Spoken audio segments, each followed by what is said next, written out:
ஆலயத்தில் திரளான ஜனக்கூட்டம் இடுகிற ஆரவாரத்தை கேட்டேன்.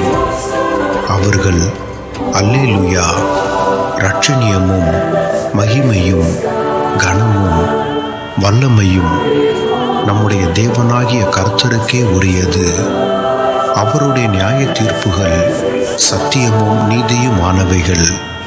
தன் வேசித்தனத்தினால் பூமியை கெடுத்த மகா வேசிக்கு அவர் நியாய தீர்ப்பு கொடுத்து தம்முடைய ஊழியக்காரரின் இரத்தத்திற்காக அவளிடத்தில் பழி வாங்கினாரே என்றார்கள்.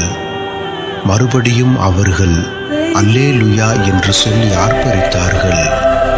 அவளுடைய புகை என்றென்றைக்கும் எழும்புகிறது என்றார்கள்.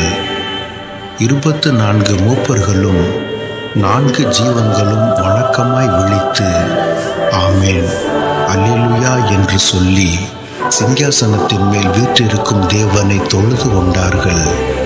மேலும் நமது தேவனுடைய ஊழியக்காரரே, அவருக்கு பயப்படுகிற சிறியோரும் பெரியோருமானவர்களே, நீங்கள் யாவரும் அவரை துதியுங்கள் என்று ஒரு சத்தம் சிங்காசனத்திலிருந்து பிறந்தது.